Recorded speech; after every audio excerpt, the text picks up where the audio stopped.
Good morning. Welcome back to the Broadcast Retirement Network. This is BRN AM for Friday, April 19th, 2024. And our top story today is Medicare keeping pace with our aging population. Joining me now to discuss this and a lot more, Ann Montgomery is with the National Committee to Preserve Social Security and Medicare. Ann, it is so great to see you. Thanks so much for joining us on the program this morning. Thank you for having me. I'm delighted. Yeah, this is going to be a fun conversation, I think, and informative.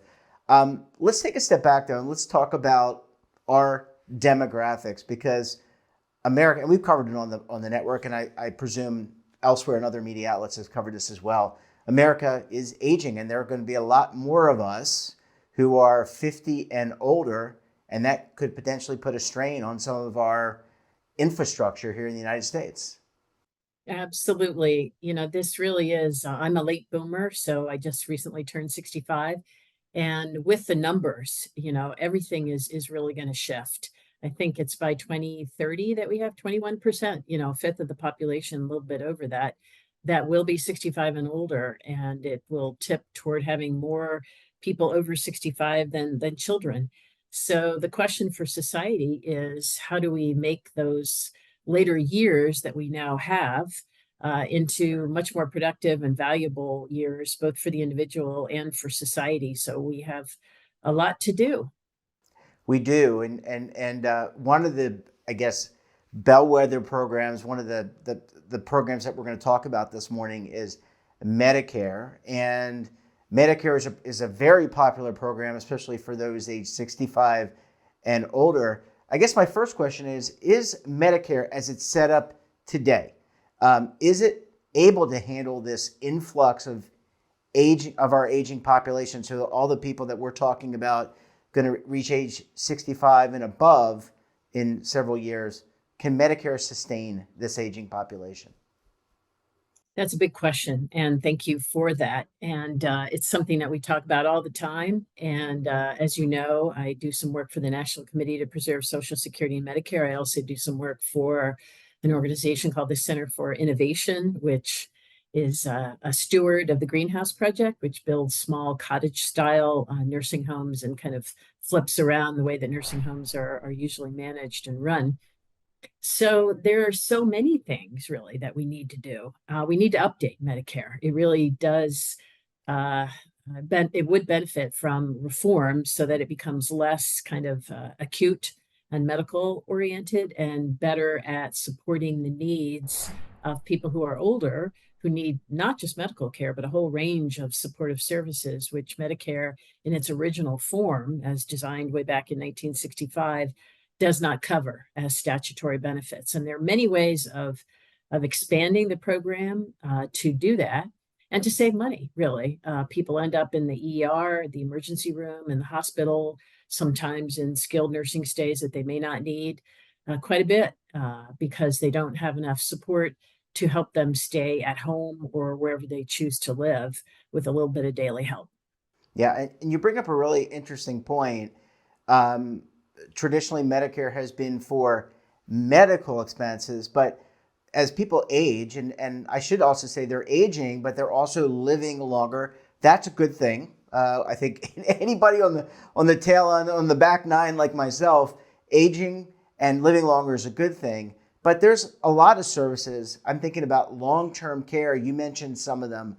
Does Medicare support some of these things that I would need, for example, at age 75, if I needed some assisted living or I needed to bring an outside caregiver in? Yes and no. And for example, Medicare has a home health benefit, which is a good benefit, but has some serious restrictions that make it hard to use if what you're trying to do is prevent further deterioration or to prevent, illness from getting the best of you so that you end up needing to actually move into a different place like a nursing home. It's kind of an awkward benefit, really. You have to be, quote, homebound, and that has some kind of tricky parameters. Yes, you can go out, but only if it is very taxing and difficult. You can only go out for certain purposes, like going to church and so on.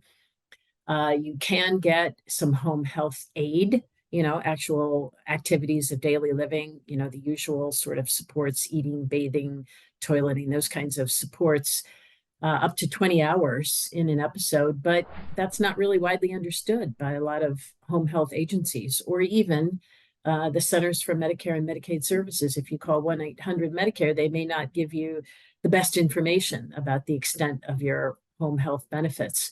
So there's an educational issue there, right? That we need to clarify. Really, what is the home health benefit in Medicare? Can we make it better? And there's been some interesting work on that.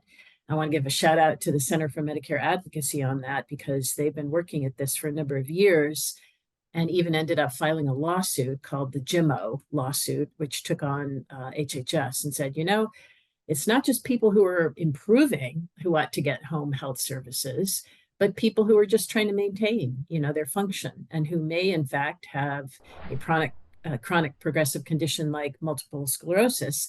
That means they will decline, or Parkinson's disease, but they too, should have access to the home health benefit. And they won that case. And so the home health benefit in Medicare is slowly, but we need to speed this up, morphing into a more useful benefit to help people maintain their function, but it has a long way to go. So those kinds of issues, they're kind of gnarly and in the weeds, but we need to work more at them and clarify how this particular benefit can be much more useful. And then there are benefits that we don't yet have in original Medicare. We could talk about those if you want, and we should add them. Yeah, and I want to do that over the commercial break. And by the way, anybody who's under 50 watching this program, pay attention because you're going to be there too. I once said that at age 22. Don't worry about me, but here I am 28 years later at age 50. Well, I'm 50. I'll be 52. These are very important topics. So regardless of age, you need to pay attention. And as I said, I want to take a very quick break. When we come back, we'll talk more about what we can do to help bolster Medicare and support those who are aging. You're going to want to stay tuned right here on BRN AM.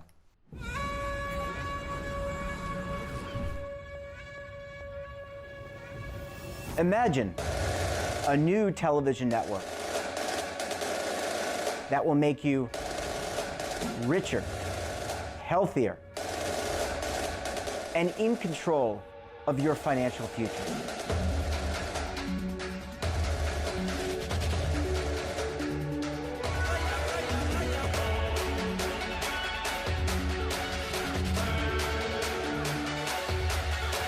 This network is for the policewoman in Nashville, Tennessee, the baker in Dubuque, Iowa, the teacher in Lexington, Kentucky. We want to make the idea of savings and retirement culturally relevant. But what do you see as a defining issue of the midterms? Especially for the smaller businesses. I mean, they are the lifeblood of the American economy.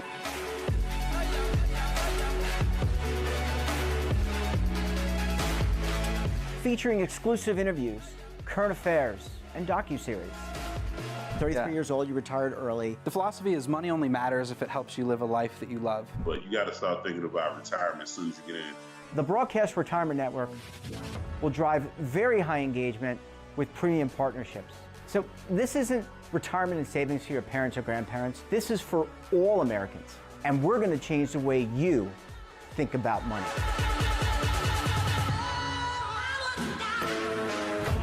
Welcome to the next frontier of retirement and savings.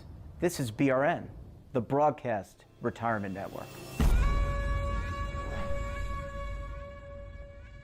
And thanks so much for staying with us. Really appreciate you hanging around for segment number 2 this morning. You bet. Glad to be here. And I guess you could say I'm aging in place. Anyway, all right, enough with the bad jokes. Let's talk about some solutions. I want to start with the Congress, and you've been working this issue for a long time. Is Congress, our Congress and U.S. Senate and the White House, are they all aware of this issue, and are they working this issue to try to help figure out a way to support Medicare and make it available and ready to handle these other important services on behalf of our aging population? They are. And there are a couple of bills. They're not out yet, but maybe by the time the show is broadcast, they will be. And one of them will be introduced by Senator Casey, and he chairs the Senate Aging Committee, and he's also on the Senate Finance Committee and the Senate Health, Education, Labor, and Pensions Committee. And he's going to have a bill on the workforce. The workforce for long-term care is really kind of in shambles, and we need to fix it, and we need to fix it as quickly as we can, given the surge in population that we talked about a few minutes ago. We really need, according to the Department of Labor, I think as many as 1.2 million additional direct care professionals to join the workforce in order to provide home health, home care, services in nursing homes, private duty, nurse aid work. We really need many more people to enter what we call the care force. So how are we going to get there? Senator Casey's bill, I think it's going to be called the Long-Term Care Workforce Act, will take a shot at saying, okay, here are the programs, existing programs within the Department of Health and Human Services, within the Department of Labor and elsewhere, and we really need to ramp those up. And so that is a recognition, really, that we have to move faster than we are currently moving.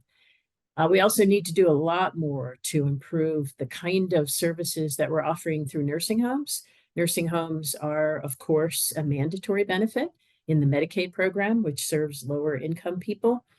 And they also offer skilled nursing services after you come out of the hospital, usually a 3-day stay. Let's say you've had your hip replaced or some kind of cardiac surgery, something like that. You can get up to 100 skilled nursing facility days to help you rehab. But nursing homes are not attractive places as far as many people are concerned because they're not home-like. They're very institutional and kind of cold feeling, and you don't have much privacy, if any. You don't have much choice in what you do, in the kind of food that you may wish to have, and so on. So we need to revamp and rethink the way that we build nursing homes and the way that we run them. And there's going to be a bill out there from Senator Wyden, also Senator Casey, Representative Neal from Massachusetts, Representative Pallone. And that bill, I think it's called the Nursing Home Improvement and Accountability Act, or something close to that, will take a shot at really revising the way that nursing homes provide services.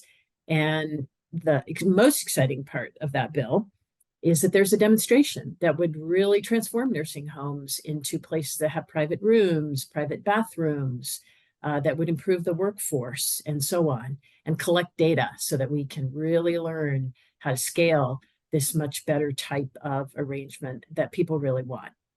Yeah, really. I mean, that's good news. And hopefully, I know this isn't an election year, so I'm not sure what, although this is a big issue for a lot of people who do vote. Is there a role here for what the states can do? So we've been up to this point talking about the federal government, and of course the federal government administers the Medicare program, but states, to my best of my knowledge, have been rolling out aging programs or programs for aging. Maybe they're not aging programs, but they're programs for aging citizens. So is there a role here for states to support some of what we're talking about this morning? Absolutely. States, as we know, are really the primary administrators of the Medicaid program. That is a program in the long-term care space that does serve lower income folks. And we are going to have a lot of low income folks in the boomer generation and beyond that deserve the very best long-term care and healthcare that we can provide. And states are busy, I think, doing some very good things. They are doing master plans on aging, which are kind of blueprints for all the things that they hope to be able to do over the next decade or 2 decades. They are doing a lot to improve nursing homes, and there's a whole coalition. I'll give a shout out to the Moving Forward Coalition, which is run by Alice Bonner, a very talented nurse and expert in long-term care. And that is very state focused. It's trying to harness the energies of state Medicaid programs, state officials, housing officials who are very important in rebuilding, what we really want in the way of communities, nursing homes, and so on, to make old age a better experience. And they're also working very hard on improving the workforce. I do think that there needs to be more synergy, really, between what the states are doing individually and what the federal government is doing. For example, in the case of the workforce that we talked about.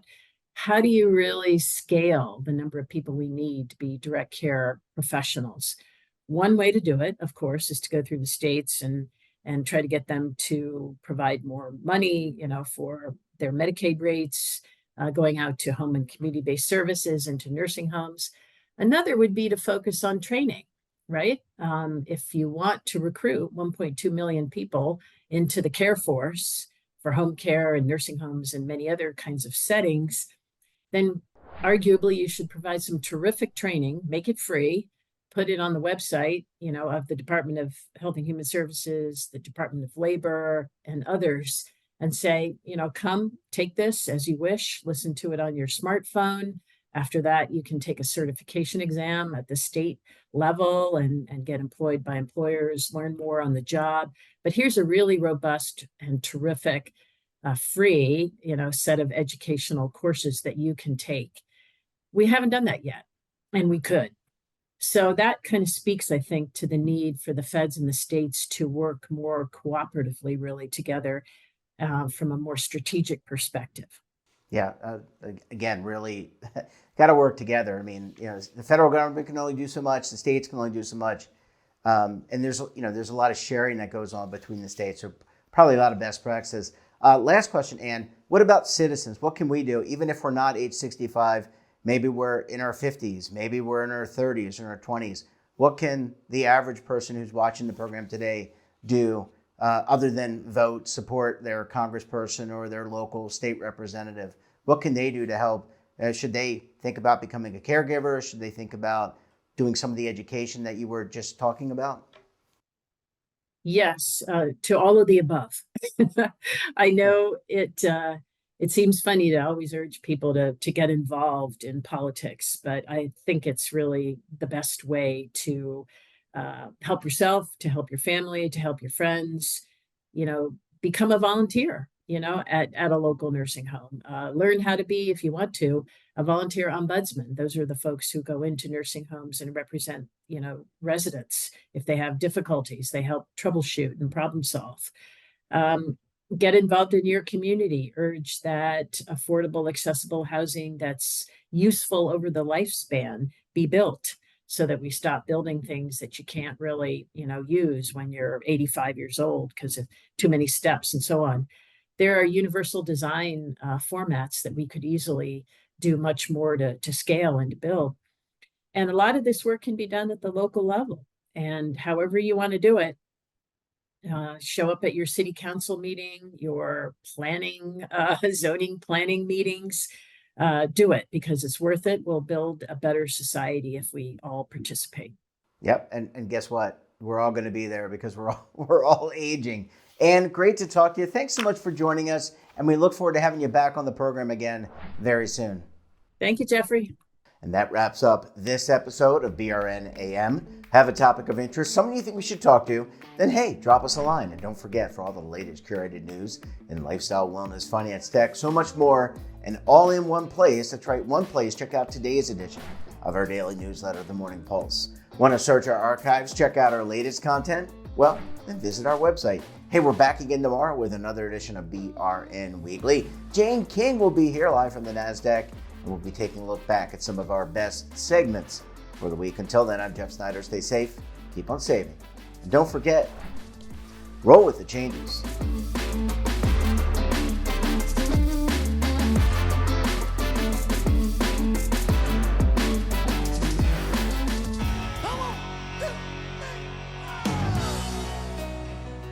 Now is your opportunity to co-create content around any topic on the First Lifestyle and Wellness Network. Reach a global audience through our platform and co-own exclusive branded content. All of our programs are available on demand and also as audio-only podcasts, so you can take us on the go. Broadcast Retirement Network, available anytime, anywhere, and on any device.